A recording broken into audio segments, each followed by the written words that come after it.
BJP के तर्जुमान आरिस पठानिया ने article 370 के मामले पर अपना फैसला महफूज रखने के सुप्रीम कोर्ट के फैसले पर रद्द-अमल जाहिर किया।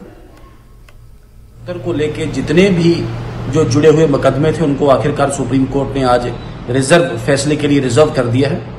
आखिरकार 5 अगस्त 2019 का ऐतिहासिक फैसला जिसने जम्मू एंड कश्मीर में एक ऐतिहासिक इन्वेस्टमेंट और एक जम्मू कश्मीर की सुरक्षा स्थिति में भी एक रिकॉर्ड जिसे कहते हैं बदलाव लाया है। हमें उम्मीद है कि धारा 370 जिसके जाने में एक कहीं न कहीं एक ऑल पार्टी कंसेंसस था शेष भारत में, और तो और वही जवाहरलाल नेहरू जो इस कानून को लेके आए थे, उन्होंने 1953 में फारूक शेख अब्दुल्ला को जेल में डाल के और अल्टीमेटली वो 62 से 63 में पार्लियामेंट के सदन में वो खुद और उनके डिप्टी प्राइम मिनिस्टर गुलजारीलाल नंदन सदन पे बोले कि धारा 370 तकरीबन जा चुका है। नरसिम्हा राव बोले कि घिसती घिसती चले जाएगी। ज्योति बासु, जयललिता और जितने भी रीजनल सेटअप्स थे बार बार कहा कि ये कानून जाना चाहिए।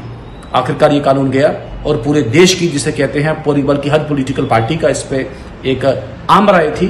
हमें उम्मीद है कि अपने फाइनल फैसले में, फाइनल आखिरी फैसले में सुप्रीम कोर्ट इंसाफ करेगी और इंसाफ सिर्फ किया ही नहीं जाएगा, प्रतीत भी होगा कि वाकई इंसाफ किया गया। और जम्मू एंड कश्मीर जो एक नए दौर में, एक नए चैप्टर में, एक नए रीलों में जम्मू एंड कश्मीर जो ट्रेवल किया, उम्मीद है ये जम्मू कश्मीर की विकास यात्रा का रथ ऐसे ही तेज बतेज जिसे कहते चलेगा।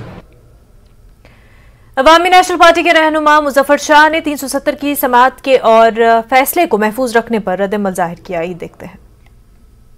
बहुत खूबसूरती से समाप्त हुआ है और पिटिशनर्स का पक्ष बहुत ही स्ट्रांग है। उसके साथ अब माननीय चीफ जस्टिस और उनका बेंच अब बॉल उनके कोर्ट में है। उनको अब फैसला देना है, उनको अपहोल्ड करना है कॉन्स्टिट्यूशन को, और उनको अपहोल्ड करना है justice for the people of Jammu and Kashmir and Ladakh. जहाँ तक हमारा ताल्लुक है, जो वहाँ पे कॉन्स्टिट्यूशन को दिखाया गया, उसकी एक एक लाइन को परखा गया, देखा गया। ये this case we have won. बाकी ऑनरेबल सुप्रीम कोर्ट क्या जजमेंट करेगी, इसमें अभी 1, 1.5, 2 महीना लगेगा। Hands down victory. 1947 के बाद एक देश में 2 कॉन्स्टिट्यूशंस आए और वो फ्रेमवर्क जो कॉन्स्टिट्यूशन जिनने बनाया था उनकी तरफ से दिया गया, तो आज हम उनको कैसे चैलेंज कर सकते हैं? वो दलील गलत है। You can have 2 constitutions. अभी जो 70 साल हमारा कॉन्स्टिट्यूशन चला वो क्या रद्दी की टोकरी में आपने ठोक दिया? You can not do that. Public को आपका जवाब देना है। It is the people who are the final authority, nobody else. और ऑनरेबल सुप्रीम कोर्ट ने पूरे जस्टिफिकेशन देखी दोनों साइड से, और मैं आपको कह रहा हूँ बाकी it is the court which will finally decide. As of otherwise it's a hands down victory for the petitioners. इन 2-3 हफ्ता जो ये पूरा लगा, ये सुनवाई टोटली एक्सपोज हो गई। इसमें उनका जो एक्शन था 5 अगस्त 2019 का, हमारे नज़र में जो हमने कहा आज तक कह रहे हैं, it was a political and a judicial disaster. So let's see.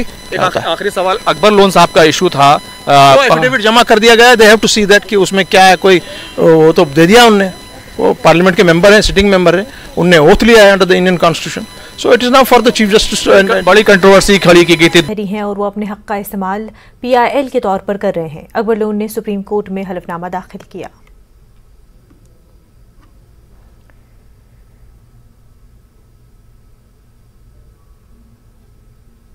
Roots and Kashmir के तर्जुमान अमित रैना ने कहा कि अकबर लोन के हवाले से कुछ जानकारी हमारे पास आई थी, जिसकी वजह से हमने दूसरा हलफनामा सुप्रीम कोर्ट के सामने रखा।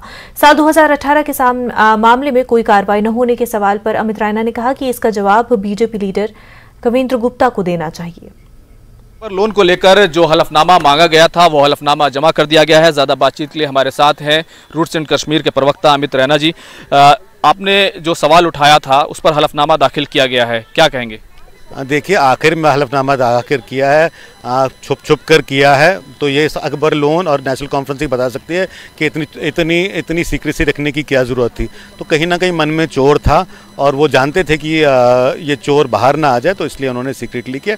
ठीक है, अब सुप्रीम कोर्ट के आदेश के हिसाब से उन्होंने उसका पालन किया है, मगर 2 दिन से एक बात तो बिल्कुल साफ़ हो गई है कि 370 की बहाली के पीछे वो लोग हैं जो पाकिस्तान की बात करते हैं, जो कश्मीर में वापस अलगाववाद चाहते हैं, कश्मीर में वापस आतंकवाद चाहते हैं। तो ये कल के जो हमने एफिडेविट फाइल किया और आज हमने एफिडेविट एक और एडिशनल एफिडेविट फाइल किया था, उससे बिल्कुल देश को साफ़ हो गया और सुप्रीम कोर्ट को साफ़ हो गया कि 370 की बहाली के पीछे कौन लोग हैं।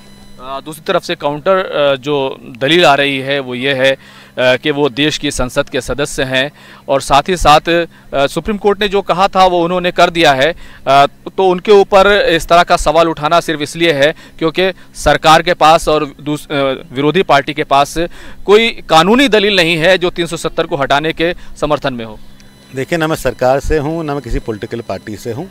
मैं एक विक्टिम ऑफ टेरर हूँ और कोई भी व्यक्ति जो टेररिज्म को सपोर्ट करता है, जो आतंकवादियों को अपना भाई कहता है, जो पाकिस्तान जिंदाबाद कहता है, मेरा दायित्व बनता है as a victim of terror कि मैं उसको एक्सपोज करूं। और मैंने कल वही प्रयास किया सुप्रीम कोर्ट के सामने कि as a victim of terror कि कैसे कैसे लोग 370 की बहाली चाहते हैं और क्यों चाहते हैं, कि उन्हें खुली आज़ादी मिल सके ताकि वो भारत विरोध की बात कर सके, पाकिस्तान के बारे में बात कर सके, पाकिस्तान के हक में बात कर सके और आतंकवादियों के हक में बात कर सके। अब सुप्रीम कोर्ट इस पर क्या निर्णय लेती है मैं नहीं जानता, मगर मुझे इतना यकीन है कि कल जब सुप्रीम कोर्ट ने मेरे एफिडेविट पर संज्ञान लिया तो कहीं ना कहीं सुप्रीम कोर्ट के मन में भी शंका पैदा हुई है कि कैसे लोग हैं जो 370 की बहाली की बात कर रहे हैं। खुर्रम शहजाद, न्यूज़ 18, दिल्ली। जिला रियासी के चसाना इलाके के कालाबन इलाके में दहशत